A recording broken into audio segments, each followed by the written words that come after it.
League of Legends champions everyone should learn how to play. League of Legends, the world's leading MOBA and Riot's license to print money, can be a complex game to get into. Not necessarily to pick up and play, that part's easy.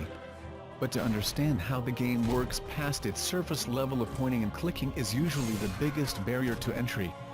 That and the inherent toxicity, but Riot is taking measures to curb that.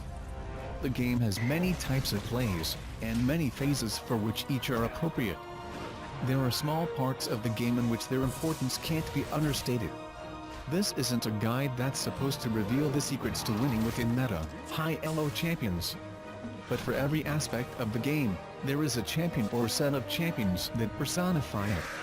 Capturing the essences of these champions will, in turn, allow players to fully appreciate the many minor moving pieces involved in any given game on the Rift. Farming, wave clearing. To kill the never-ending waves of minions is a practice that is more complex than it may initially seem. Running up and hitting what's in front of you is part of the game, but every action needs a justification in this game, including getting EXP and money. And that's the first real application of farming, gaining these important meta numbers at a steady pace. Usually what makes a champion a support or a carry has something to do with how efficiently they can kill creatures. Supports tend to be pretty bad at it, while carries tend to be pretty good. Being a carry involves making the killing of minions an art form, and one of the best champions for wave clearing during the laning phase is the mad Yordle tinkerer Heimerdinger. Heim's miniature gun placements do his talking for him, and they are quite efficient at focusing down and killing minions quickly. So efficient, in fact, that you don't even have to be in the lane while it happens. Technology, am I right? Other good wave clearers include Sivir, Mordekaiser, Anivia. Farming, last hitting. Part of the art of farming comes from not just making sure the minions are dead, but that you are the one that killed them. If a minion, turret, or teammate kills a minion, you don't get the experience for it. If you try to just auto-attack your minions, you'll find that, more often than not, you'll put your precious minion kills in better positions to get stolen. None of that is bueno. The pros have adopted a technique early on called last hitting. To last hit is to do exactly what that sounds like doing. This usually means patiently waiting in attack range of enemy minions, then butting in and taking the final shot on ones whose health is low. Not only does doing this raise the chances of you getting that experience immensely, but it saves you from getting trapped in an attack animation when an enemy champion comes knocking. Any good ranged carry can last hit well, but in order to make learning it a focus, players should jump into a champion like Nasus. His Q ability, Siphoning Strike, gains power with every minion killed, so last hitting is a must for him to truly shine. Global awareness pressure. It's very easy to get tunnel vision in this game. You spend so long in your lane with your enemy, dancing around minion mobs and jockeying for the slightest of positions, that you can often forget that the map is bigger than your particular space. This can be quite costly, as the most common mistakes come from not paying attention to when someone is leaving their lane to bring the ruckus somewhere else, also known as roaming. A good roaming champion usually has a kit that involves dealing with small groups of monsters or a single target quickly, as well as navigating through the map efficiently. This means the best roamers tend to be junglers. That being said, it's my experience that properly learning the map and its many quirks may involve not just being able to walk its twists and turns at a whim, but knowing where to be in a flash. Taking the teleport summoner spell is good for this, but some champions can teleport globally thanks to their own abilities. A champion like Shen is exactly what a person trying to make their map awareness a bit better should start with, because unlike his global teleporting counterpart like Twisted Fate, Shen's naturally tanky and provides a larger margin for error.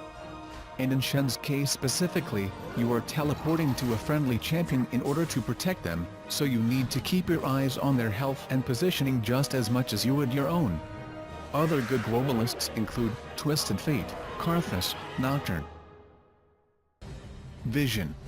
Wards have become one of the most important things in the game as the pro scene has evolved, and the maps, and their objectives, have become more important. They help you TPC in through the fog of war, be more predictive of enemy movements, and see more of the board at once.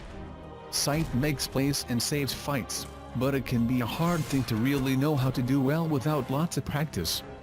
But Jarrett, you say, can't everybody use swords? Yes, they can, but some champions work better with items that double as wards, called sight stones. Others have ward-like abilities. And then there's Teemo, one of the best champions to select when it comes to maintaining sight. His ultimate, Noxious Trap, plops down a mushroom that takes a second to arm, but afterwards acts like a stealth ward that slows and poisons on contact with the enemy. They are good to plant in bushes to establish a good sight network in the jungle, or to plop in front of turrets or popular choke points to protect objectives or hinder escapes. One of the most annoying abilities in the game is also one of the best for good reason. Other good visionaries include Skarner, Rixai, Bard. Tanking. The tank is one of the most important roles in League, but the use of the word is often in contention. Tanks in MMOs have abilities that force enemies to engage them, and they have the health to absorb the incoming damage. League tanks normally have the health thing set, but not the taunts and whatnot. Which means the tank in League has to learn how to physically get into people's way. A good tank uses their body to shield softer targets from preventable harm and uses their mere presence to upset the enemy position.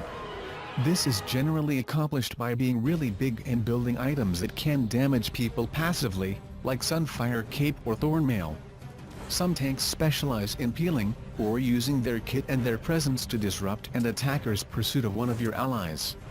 Some tank champs can slow pretty well, others tackle or stun, and others can quite literally pull enemies away from people. My favorite champion in the game, Nautilus, can do all three. If you want to learn to be the best tank you can be, I can't think of a better starting point than the Titan of the Depths. Other good tanks include Tam Kench, Thresh, Lee. Support has become a catch-all word that's come to mean champion who helps other champions, but how that happens is a pretty wide variable. For example, many tanks are also considered supports, yet they often support indirectly by targeting enemy champions and making it easier for teammates to kill them, or escape them. There are also champions who use their abilities to buff friendlies directly. This is a key mechanic to get the hang of, as it usually can determine the difference between acing a team fight and being aced. This is a more difficult role to narrow down to one particular champ, because a series of champions do this pretty well. Zilean is quite adept at battlefield control thanks to his Time Warp and Chrono Shift abilities, which can increase ally movement speed by a bunch and save a player from death, respectively. Braum can leap between an ally and the enemy and absorb damage for them with his massive shield. The focus with these champs is usually on keeping other champs alive and playing to their strengths over your individual abilities. Other good supports include Sona, Lulu, Soraka. Dueling League of Legends is a team sport, for the most part. But the laning phase of the game, which lasts anywhere between 10 to 20 minutes, involves much of your team operating on their own with minor, one-on-one clashes erupting in lanes to help secure positioning. Removed from the spontaneity of ganks and other outside interference, these tense duels can be quite compelling to watch. Winning duels often comes down to timing, positioning, and champion kit item builds. A champ with killer abilities is a baseline, but without knowing when and where to strike, you can find yourself at a disadvantage early. While almost any champ can become a 1v1 star under the right circumstances, some just excel at it.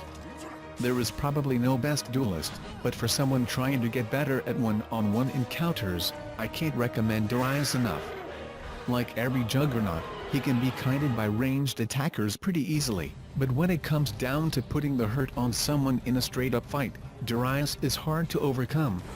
Mostly because of his hemorrhage passive, which does damage over time and stacks up to 5 times. When at full, he gains Noxian Might, which gives him bonus attack damage and allows him to place full stacks of hemorrhage on any other targets nearby with just one hit. The longer you're in battle with Darius, the worse it gets for you. Other good duelists include Vayne, Jax, or if this guide helps you, let us know on our Facebook page or on Twitter at CurseGammapedia. And don't forget to check out the Leaguepedia for all your Pro League info. Check out these other amazing videos. Subscribe to our channel. Don't forget like, comment and subscribe. Thank you so much. Subscribe now.